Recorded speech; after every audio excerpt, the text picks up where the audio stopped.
ایک حدیث میں ہے کہ ایک جمعہ سے دوسرا جمعہ، ایک رمضان سے دوسرا رمضان سارے گناہوں کا کفارہ بن جاتے ہیں۔ جو گناہ معاف ہوتے ہیں وہ کون سے ہوتے ہیں؟ یہ حدیث جو آپ نے لکھی ہے یہ صحیح مسلم کے اندر ہے، اس میں الفاظ کچھ اور بھی ساتھ لکھے ہوئے ہیں، وہ اگر آپ غور سے پڑھیں گے نا تو آپ کو پتہ چل جائے گا کہ کون سے گناہ معاف ہوں گے۔ اس میں الفاظ ہیں اگر کبیرہ گناہوں سے بچا جائے، حدیث سٹارٹ اس سے لیتے، اگر کبیرہ گناہوں سے بچا جائے تو ایک نماز سے دوسری نماز، ایک جمعے سے دوسرا جمعہ اور ایک رمضان سے دوسرا رمضان درمیان کے گناہوں کا کفارہ بن جائیں گے۔ تو جب بول دیا کبیرہ گناہوں سے تو اس کا مطلب ہے کہ ایک نماز سے دوسری نماز، ایک جمعے سے دوسرا جمعہ، ایک رمضان سے دوسرا رمضان صرف چھوٹے گناہوں کا کفارہ بن سکتے ہیں، کبیرہ گناہوں کا نہیں۔ سب سے بڑا کبیرہ گناہ شرک کے بعد نماز کو چھوڑنا ہے۔ سورہ روم کی آیت نمبر 31 ہے، منیبین الیہ، رجوع لاؤ اس کی طرف، وَأَقِیمُوا الصَّلَاةَ، اور نماز کو قائم کرو، وَلَا تَكُونُوا مِنَ الْمُشْرِكِينَ، اور دیکھنا شرک کرنے والوں میں شامل نہ ہونا۔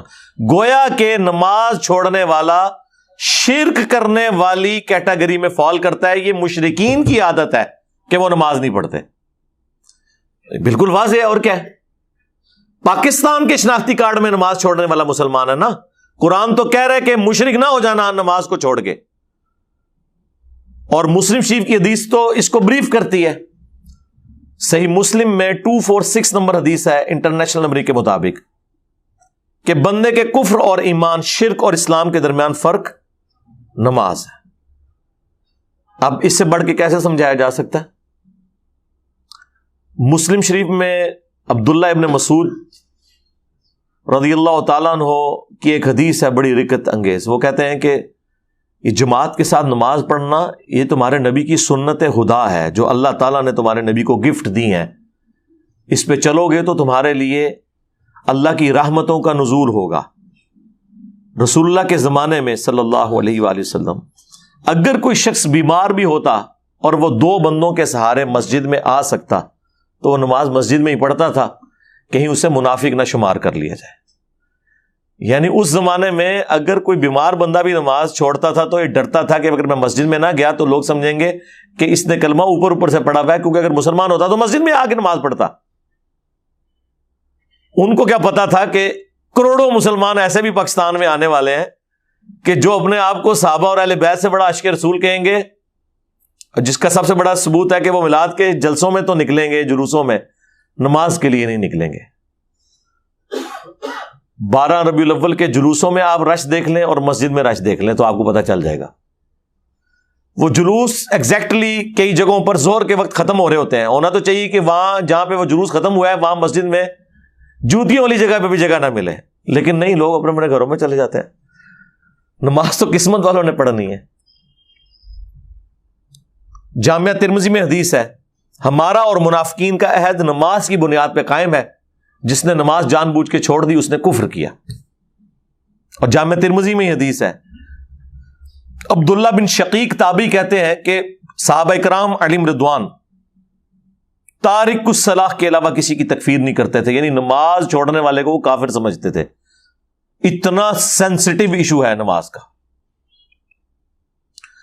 تو لہٰذا اگر کسی کے دماغ میں ہے نا کہ میں ایک جمعہ پڑھوں اور آگے سے دوسرا جمعہ پڑھوں اور بیچ کے سارے میرے گناہ معاف ہو جائیں، اس حدیث کے تحت نہیں، نماز چھوڑنا خود کبیرہ گناہ ہے۔ اور مسلم کی حدیث سٹارٹ اس سے ہو رہی ہے کہ اگر کبیرہ گناہوں سے بچا جائے تو ایک نماز سے دوسری نماز اور ایک جمعے سے دوسرا جمعہ اور ایک رمضان سے دوسرا رمضان درمیان کے گناہوں کا کفارہ ہے، ادروائز کوئی نہیں۔ تو اب جس نے نماز چھوڑ دی اس نے کبیرہ گناہ کیا۔ اب یہ بھی ایک بڑی تلخ حقیقت ہے اور آپ سمجھ لیں ایک پریشان کن بات ہے ایک مسلمان کے لیے کہ ہمیں جتنے نون گناہ ہیں نا جو ہم جانتے ہیں ہمارے علم میں، وہ سارے ہی کبیرہ ہیں۔ بخاری مسلم میں درجنوں احادیث ہیں، مشکات کی پہلی جلد میں آپ کو گناہ کبیرہ کا بیان ایک پورا چیپٹر ملے گا، اس میں انہوں نے بخاری مسلم کی وہ ساری حدیثیں جمع کی ہیں کہ وہ بڑے بڑے گناہ کون سے ہیں۔ شرک، نماز چھوڑنا، زنا، چوری، شراب نوشی، جادو کرنا، ماں باپ کی نافرمانی کرنا، غیبت، چغلی، کسی کی دل آزاری کرنا. منتصر جن نے تو انہوں پتا نہیں نا، لسٹ بنا لو 15-20 دی، انہیں کوئی بھی گناہ ایسا نہیں ہے جو نماز پڑھنے سے معاف ہو جب تک کہ کوئی توبہ نہ کر لے. اب آپ سوچ رہے ہوں گے اگر نماز سے معاف نہیں ہو تو کیا کریں؟ توبہ کریں، توبہ سے معاف ہو جائے گا. اور توبہ پاکستانی نہیں کہ توبہ کر کے پھر کام چک کے رکھیے، نہیں، توبۃ نصوحا، ایسی توبہ جو آگے کو نصیحت ہو جائے، ایسی توبہ ہو جائے. توبوا الی اللہ توبۃ نصوحا، اللہ کی طرف توبہ کرو جو آگے کو نصیحت ہو جائے. لیکن بعض اوقات انسان نفس سے مغلوب ہو کے دوبارہ سے گناہ کر بیٹھتا ہے. اس وقت تو اس کی نیت نہیں ہوتی کہ میں توبہ اس لیے کروں کہ دوبارہ کر لوں گا. پھر بھی کبھی کبھار ایسا ہو جائے تو توبہ کا دروازہ کھلا ہے. انسان نے بہرحال جو کوئی بھی جرم کرے اس نے اللہ کے دامن کرم میں ہی پناہ لینی ہے. اللہ سے تو ہم اپنے آپ کو بے نیاز نہیں کر سکتے، لہذا توبہ کا سلسلہ جاری رکھنا ہے. وہ جامعہ ترمذی میں حدیث ہے کہ موت کے غرغرے سے پہلے پہلے توبہ قبول ہے. لیکن اب کسی کو پتا تو نہیں کہ وہ ایک دم موت کس وقت آ جائے. اچانک ہارٹ فیلئر ہو سکتا ہے، روڈ ایکسیڈنٹ ہو سکتا ہے، ایئر کریش میں لوگ مر جاتے ہیں، اور کئی ایک ایشوز لوگوں کے ساتھ ہو جاتے ہیں. ان کو موقع ہی نہیں ملتا توبہ کرنے کا. توبہ کو حرز جاں بنائیں، اللہ کی طرف رجوع لاتے رہیں، اور کبھی بھی اللہ تعالیٰ کے حوالے سے اپنے آپ کو بے نیاز نہ کریں. چاہے کوئی کتنا ہی نیکوکار ہو، شریعت کا پابند ہو، گناہوں سے بچنے والا ہو، توبہ تو اس کی بھی ضرورت ہے. نبی الاسلام جب اس کی ترغیب دلا رہے تھے تو بخاری کے الفاظ ہیں کہ بے شک میں بھی اپنے رب سے روزانہ 70 دفعہ توبہ کرتا ہوں. یعنی یہ 70 کا عدد جو ہے نا عربی میں کثرت کے لیے آتا ہے. یہ ضروری نہیں کہ 70 دفعہ کرتے ہوں گے، مراد یہ ہے کہ 100 دفعہ بھی ہو سکتا ہے، 1000 دفعہ بھی ہو سکتا ہے. تو چلے اگر کسی نے 70 بھی لینا ہے تو 70 بھی بہت بڑی ڈیجٹ ہے. باقی ہمارے صبح و شام کے اذکار میں 100 دفعہ توبہ جو ہے وہ موجود ہے. بخاری اور مسلم دونوں میں حدیث ہے، استغفر اللہ و اتوب الیہ. اس کے علاوہ صحیح بخاری میں جو سید الاستغفار ہے، جو صبح کے وقت پڑھ لیں تو شام تک اگر فوت ہو گیا تو جنت میں جائے گا، شام کو پڑھ لیا تو صبح تک فوت ہو گیا تو جنت میں جائے گا. وہ بھی اللہم انت ربی لا الہ الا انت خلقتنی، یہ والی جو دعا ہے ہمارے بلو کارڈ صبح شام کے اذکار کے اوپر لکھی ہوئی ہے، اسے حرز جاں بنائیں. لہٰذا یہ جو جتنی بھی فضائل آتے ہیں، جیسے بخاری مسلم میں حدیث ہے کہ اگر کوئی شخص فرض نماز کے بعد پڑھے لا الہ الا اللہ وحدہ لا شریک لہ لہ الملک ولہ الحمد وہو علی کل شیء قدیر، ایک دفعہ، اور یہ اس نے پڑھنا ہے وہ 100 پورا کرنے کے لیے. اور اس کے ساتھ 33 دفعہ سبحان اللہ، 33 دفعہ الحمدللہ، اور 33 دفعہ اللہ اکبر پڑھے. یہ 99 ہو گیا، اور ایک دفعہ یہ پڑھ لے یہ 100 پورا ہو گیا.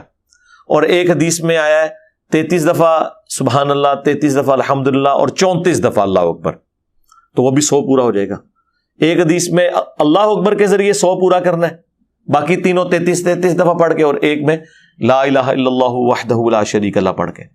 تو اللہ تعالیٰ ایسے شخص کے سارے گناہوں کو معاف کر دے گا، اگرچہ سمندر کی جھاگ کے برابر ہی کیوں نہ ہو. لیکن یہاں بھی مراد صغیرہ گناہ ہے، جو کبیرہ گناہ ہے. مثلا صغیرہ گناہ آپ سوچ سکتے ہیں کہ مثلاً بد نگاہی ہو گئی کسی سے، جان بوجھ کے نہیں کی لیکن وہ اس سے ان انٹینشنلی کوئی معاملہ ہو گیا. جو صحیح مسلم میں حدیث ہے کہ میرے رب نے مجھے حکم دیا ہے کہ اگر میری نگاہ یوں پڑ جائے تو میں فوراً اسے ہٹا لوں. اس طرح کے معاملات بعض اوقات ہو جاتے ہیں انسان سے. انجانے میں کوئی ایک جملہ ایسا بول دیا جس کی وجہ سے کسی کی دل آزاری ہوگی، یہ نیت نہیں تھی اور پتہ بھی نہیں چلا اسے. تو یہ اس طرح کے جو معاملات، ایک تو ہے جان بوجھ کے کرنا، وہ تو کبیرہ گناہ ہے. اس طرح کی جو چھوٹی موٹی چیزیں ہیں نا، وہ نیک اعمال سے آٹومیٹکلی گناہ معاف ہو جاتے ہیں. ٹھیک ہے، وہ تو قرآن میں واضح موجود ہے کہ دن کے دونوں کناروں کے اوپر نماز کو قائم رکھو، بے شک نیکیاں گناہوں کو مٹا دیتی ہیں. اور اس کانٹیکسٹ میں بخاری مسلم میں حدیث ہے، اس آیت کو حضور نے تلاوت کیا تھا اس موقع پر، اور مسلم میں ذرا تفصیل کے ساتھ ہے. جب ایک صحابی نے کہا کہ میں نے آج ایک غیر محرم عورت کو گلے لگا لیا راہ چلتے ہوئے کسی گاؤں ایریا میں دور دراز، لیکن میں نے اس کے ساتھ یعنی وہ انٹر کورس والا معاملہ نہیں کیا تو آپ مجھے پاک کر دیں. حضور علیہ السلام تھوڑی دیر خاموش رہے اور پھر یہ آیات نازل ہوئی اللہ کی طرف سے. پھر آپ نے وہ سوال کرنے والے کو بلایا اور آیات تلاوت کی کہ ٹھیک ہے نماز پڑھو اللہ تعالیٰ معاف کرے گا. اب اس کا مطلب یہ نہیں کہ کوئی شخص یونیورسٹیز میں کالجز میں ڈیٹے مارتا رہے اور اینڈ پہ نماز پڑھے اور کہ جی معاف ہو گیا. نہیں, ایک دفعہ ہی واقعہ ہوا ہے. اس پہ اجماع ہے کہ کسی چھوٹے گناہ کو بار بار کرنا یہ خود کبیرہ گناہ ہے. یہ ذہن میں رکھیے گا. ایک ان انٹینشنلی ایک چیز ہوگی وقتی طور پر, ایک پورے پلان کے ساتھ آپ بار بار کرتے ہیں کہ خیر ہے اس میں کیا حرج ہے. تو اس میں بھی اجماع ہے کہ جو چھوٹے گناہ لوگ تصور کیے ہوئے ہوتے ہیں ان کو پوری انٹینشن کے ساتھ بار بار کرنا یہ بھی کبیرہ گناہ ہے. اور یہ توبہ والا بھی جو کنسپٹ ہے نا پاکستان میں, یہ مجھے نہیں سمجھ آتی ہے کون سی توبہ انہوں نے بنائی ہوئی ہے. اللہ تعالیٰ تو جو توبہ کا کنسپٹ بیان کرتا ہے نا وہ تو یہ ہے کہ جو شخص اپنے گناہ کے اوپر شرمندہ ہو, اس کے بعد اللہ کی طرف رجوع لائے اور اپنی اصلاح کر لے تو تب اس کی توبہ قبول ہوگی. یہ سورۃ النساء میں بھی اللہ تعالیٰ نے فرمایا, سورۃ النحل کے اندر تو بڑی شان کے ساتھ بالکل اینڈ پہ جا کے آتی ہیں, پارہ نمبر 14 کے اینڈ کے اوپر جہاں سورہ النحل جو ہے وہ کنکلوڈ ہو رہی ہے. تو آپ کو پتہ چل جائے گا قرآنی توبہ میں اور پاکستانی توبہ میں کیا فرق ہے. زمین اسمان کا فرق ہے سرکار, پتہ نہیں ہمیں کون سا. یہ آیت نمبر ہے 119. ثم ان ربک للذین عملوا السوء بجہالہ, پھر اس کے بعد بے شک تمہارا رب ان لوگوں کے حق میں جو کہ جہالت کی وجہ سے, کمزوری کی وجہ سے گناہ کر بیٹھے, ثم تابوا, پھر اس کے بعد توبہ کر لیں, من بعد ذالک, اس گناہ کے فوراً بعد, واصلحوا, اور اپنی اصلاح کر لیں. یہ اصل چیز ہے. توبہ یہ نہیں ہے کہ ایک کام ہوا تو 100 تسبیح پھیر دی توبہ کی, نہ, اصلاح کریں کہ واقعی نماز چھوڑی تھی اب نہیں چھوڑوں گا, روزے چھوڑے تھے اب نہیں چھوڑوں گا, زکوٰۃ میں میں نے ڈنڈی ماری تھی اب نہیں ماروں گا, کم تولتا تھا اب یہ حرکت نہیں کروں گا. ان ربک من بعدھا لغفور رحیم. دیکھ لیں, شکر ہے عربی اور اردو میں کوئی فرق نہیں, کیونکہ اردو کی ماں عربی ہے. یہ وہ سارے الفاظ ہیں, ان ربک, بے شک تیرا رب, من بعدھا, اس کے بعد, لغفور رحیم, ضرور بخشنے والا مہربان ہے. کس کے بعد؟ توبہ کرے, جہالت میں گناہ کر بیٹھے, توبہ کر لے, اپنی اصلاح کر لے, پھر بعد میں اگر توبہ کرتا ہے نا, یعنی اس کے بعد اللہ کی طرف رجوع لاتا ہے, پھر اللہ تعالیٰ اسے معاف فرمانے والا ہے. لیکن جو شخص پوری انٹینشن کے ساتھ کام چک کے رکھا ہوا ہے جس نے, وہ نہیں سرکار. یہ کتابوں کا خدا ہے میرے بھائی. اللہ تعالیٰ اپنے معاملات میں بہت سینسٹیو ہے اس حوالے سے. اس کا یہ مطلب نہیں کہ کوئی نعوذ باللہ ہمارے گناہ کرنے سے کوئی اللہ کی شان کام ہو جاتی ہے. نہیں, اللہ کو کیا فرق پڑتا ہے, اللہ تو بے پرواہ ہے, اللہ کو تو کوئی فرق نہیں پڑتا. جو کام ڈال رہا ہوتا ہے نا اس کو فرق پڑتا ہے. لیکن چونکہ اللہ کی یہ خواہش ہے اپنے بندوں سے کہ سب کے سب لوگ وقت کے پیغمبر کی پیروی کریں صلی اللہ علیہ وآلہ وسلم, پھر رسول اللہ کی شفاعت کے ساتھ, میری رحمت کے ساتھ جنت میں داخل ہوں. یہ تو اللہ کی اپنے بندے سے ایک ریکوائرمنٹ ہے. اس لیے اللہ تعالیٰ ہمارے ساتھ ہمدردی کر رہا ہوتا ہے کہ بھئی میں تو اپنے روز میں بڑا سخت ہوں, میں نے تو کوئی لحاظ نہیں کرنا, میری تو نہ کسی پیغمبر کے ساتھ کوئی رشتہ داری ہے, نہ کسی فرشتے کے ساتھ, نہ کسی بڑے سے بڑے انسان یا جن کے ساتھ. میں اپنے رولز کے اندر بہت اسٹرکٹ ہوں, لہٰذا تم نے اپنے آپ کو سدھار لینا ہے. اس لیے توبہ کے حوالے سے کانشیس رہا کرے, اللہ کی طرف رجوع لاتے رہے, خصوصاً جب کبھی کوئی مس ہینڈلنگ ہو ایٹ دا اسپاٹ, اس وقت تو آپ نے توبہ کرنی ہے. ایک اور آیت ہے سورہ النساء کی, میں وہ بھی یہاں پہ کور کر دیتا ہوں, وہ بھی بڑی رکت انگیز ہے. لیکن سرکار یہ تو ان لوگوں کے لیے نا جو قرآن پڑھتے ہیں, جنہوں نے قرآن کبھی کھولا ہی نہیں ہے, جن کو یہ پتہ ہی نہیں ہے کہ اللہ تعالیٰ کی اپنے بندوں سے کیا ڈیمانڈ ہے. آیت نمبر ہے 17. انما التوبۃ علی اللہ, اللہ تعالیٰ کے ذمہ کرم پہ ہے ایسے لوگوں کی توبہ قبول کرنا. اللہ دیکھیں اپنے اوپر خود واجب کر رہا ہے. اللہ پہ کوئی چیز واجب کر سکتا ہے؟ اللہ کہتا ہے یہ میرے اوپر ذمہ داری ہے کہ میں ایسے لوگوں کی توبہ ضرور قبول کروں گا. یعملون السوء بجہالہ، جو جہالت کی وجہ سے اگنورنس میں گناہ کر بیٹھے. اچھا قرآن تو جان بوجھ کے گناہ والے معاملے کی طرف جاتا ہی نہیں. قرآن تو کہتا ہے بھول کے کر لیا. ہو اللہ کا بندہ، پیغمبر کا ماننے والا صلی اللہ علیہ وآلہ وسلم، اور اتنی دلیری دکھائے کہ گناہ کر بیٹھے. ثم یتوبون من قریب، پھر فوراً ہی توبہ کر لے. من قریب، یہ قریب اردو میں بھی استعمال ہوتا ہے. فَأُولَئِكَ يَتُوبُ اللَّهُ عَلَيْهِمْ، تو ایسے لوگ ہیں جن کی طرف اللہ تعالی رجوع فرمائے گا، ان کی توبہ قبول کرے گا. اچھا اللہ کا بھی نام ہے التواب. بندہ بھی توبہ کرتا ہے اور اللہ بھی توبہ کرتا ہے. بندے کی توبہ یہ ہے اللہ کی طرف رجوع لانا گناہ کر کے، اور اللہ کی توبہ یہ ہے کہ اللہ تعالی بندے کی طرف رجوع لاتا ہے کہ اچھا اب آ گیا تو چل تجھے معاف کیا.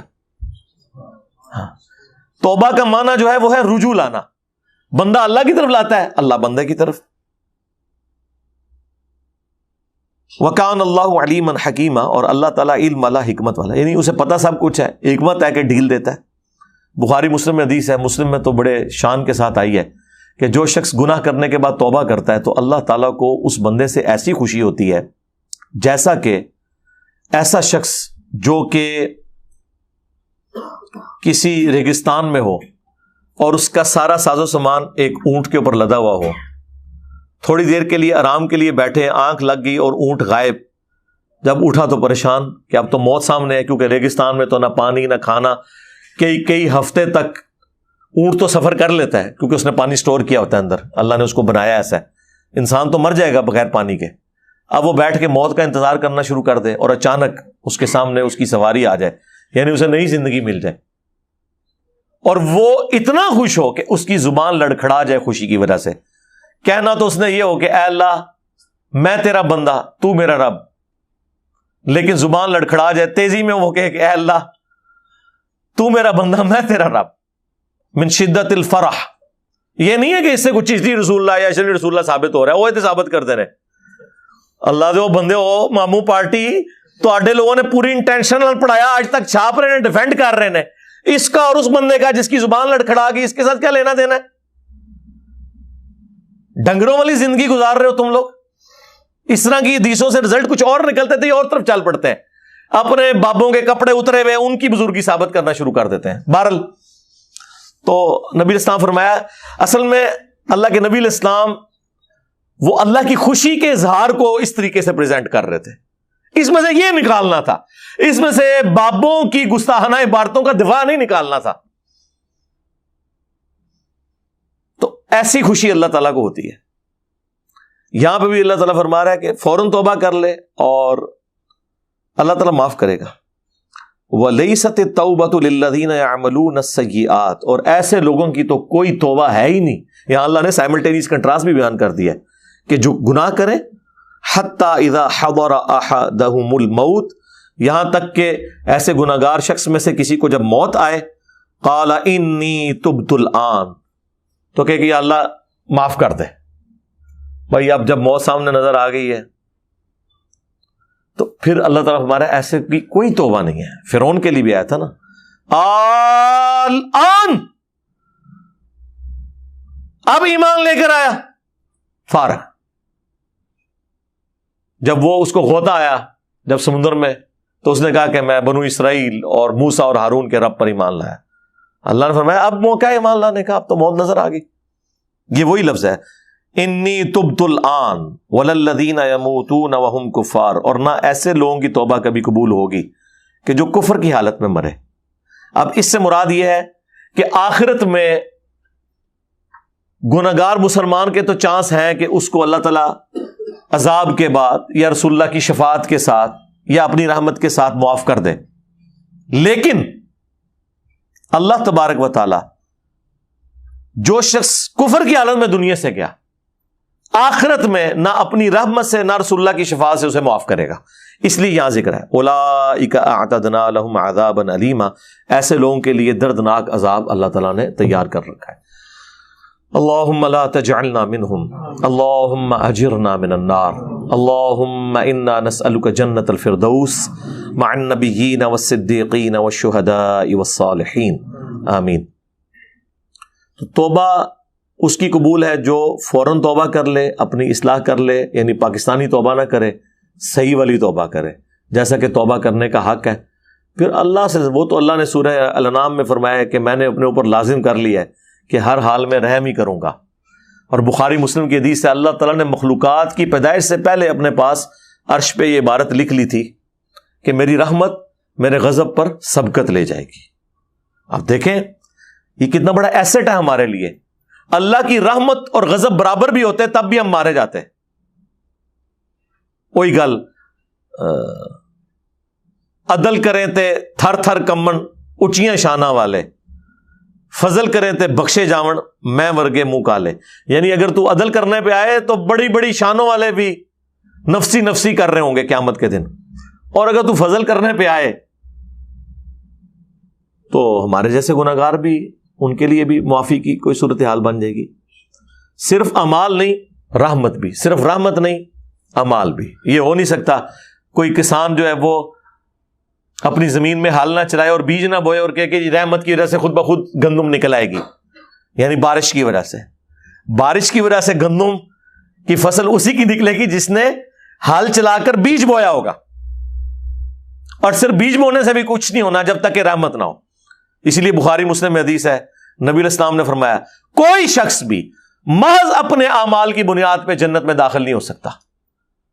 ایک صحابی نے جرت کر کے پوچھا یا رسول اللہ آپ بھی، آپ سے زیادہ پرفیکٹ اعمال کسی کے نہیں؟ آپ نے فرمایا ہاں میں بھی، جب تک میرے رب کی رحمت مجھے ڈھانپ نہ لے۔ دیکھیں حضور نے اپنے آپ کو کتنا نیچے کیا، کیونکہ اللہ کے ساتھ بات ہو رہی تھی۔ یہ بات کرنے والے اللہ کے پیغمبر تھے، یہ کون سا کوئی ایسا صوفی تھا جڑا کہا جی چھڑ دو عبد القادر پہ گیا جی۔ ہاں یہی پہننے نے پیغمبروں کا ایٹیچیوڈ یہی ہوتا ہے کہ جب تک میرے رب کی رحمت مجھے ڈھانپ نہ لے میں بھی جنت میں نہیں جاؤں گا۔ پیغمبر یہ نہیں کہتے کہ میں ادھر تک جانا ہی جب تک میں سارے اپنے مرید نال نہ لے جاؤں۔ پیغمبروں کو تو اللہ کا تعارف ہے، ان جاہلوں کو تو تعارف ہی نہیں نا۔ ایک جاہل آدمی جس کو پتہ ہی نہیں کہ اللہ کون ہے، ٹھیک ہے، تو وہ جو مرضی بڑھ کے مارتا رہے، اسے کیا پتا کہ بھئی کس ہستی کے بارے میں بات کر رہا ہے۔ تو جاہل آدمی کی باتوں کو آپ اس طرح ہی سمجھیں جیسا یہ چرسی اور پاؤڈری اور جو نشئی لوگ ہیں نا، جو منہ میں آتا ہے بولتے ہیں، انہیں گراؤنڈ ریئلٹیز کا پتہ ہی نہیں ہے۔ ان لوگوں کا بھی یہی حال ہے۔ اللہ کا تعارف تو پیغمبروں کو ہوتا ہے، اور پیغمبر جو ہے وہ اپنی امتوں کو ان کتابوں کی روشنی میں جو اللہ ان پہ نازل فرماتا ہے وہ کرواتے ہیں۔ ان بیچاروں کا کیا لینا دینا، نہ انہیں اللہ کا تعارف، نہ انہیں آخرت کا تعارف، نہ انہیں یہ پتا کہ مرنے کے بعد کتنے مشکل معاملات ہونے والے ہیں، ورنہ تو انسان اپنی جان کی فکر کرتا ہے۔ اس کانٹیکسٹ میں مجھے بائی چانس ایک اور آیت بھی یاد آ گئی سورۃ الحجر کی۔ ہاں جی، یہ آیت نمبر ہے جی 49 سورۃ الحجر۔ نبئ عبادی انی انا الغفور الرحیم، اے نبی میرے بندوں کو خبر دے دو، خبر دے دو انہیں کہ بے شک میں بخشنے والا، رحم فرمانے والا ہوں بہت زیادہ۔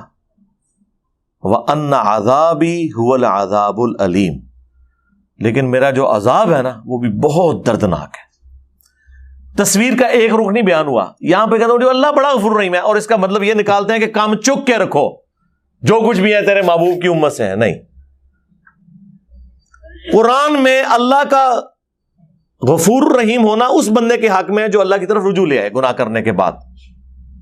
جو باغی ہے نا اس کے لیے پورے قرآن میں کوئی آیت موجود نہیں ایسی کہ کام چک کے رکھو تو میں معاف کر دوں گا۔ سورہ زمر میں آیا کہ اے نبی علیہ السلام جنہوں نے اپنی جانوں پر ظلم کیا، میرے ان بندوں کو خبر دے دو کہ اللہ کی رحمت سے نا امید نہ ہو، لا تقنطوا من رحمت اللہ، بے شک اللہ تعالیٰ سارے گناہوں کو معاف کر دے گا۔ لیکن یہ ان لوگوں کے لیے ہے کہ جو رجوع لانا چاہیں، یہ نہیں ہے کہ وہ دنیا بھی اپنی مرضی کی گزاریں اور آخرت بھی اپنی مرضی کی۔ نہ سرکار، دنیا اگر اپنی مرضی کی گزاریں گے پھر آخرت اللہ کی مرضی کی ہوگی، اور اگر دنیا آپ نے اللہ اور اس کے محبوب صلی اللہ علیہ وآلہ وسلم کی مرضی کی گزاری پھر آخرت آپ کی مرضی کی ہوگی۔ ہاں، پھر آپ کو اللہ تعالیٰ جنت میں وہ مقام دے گا کہ جو خواہش کریں گے وہ چیز ہو جائے گی، لیکن اس کے لیے شرط یہ ہے کہ دنیا آپ نے اللہ کی مرضی کی گزارنی ہے۔ اللهم انا نسألك جنة الفردوس مع النبيين والصديقين والشهداء والصالحين آمين. استغفر الله الذي لا اله الا هو الحي القيوم واتوب الیہ آمین.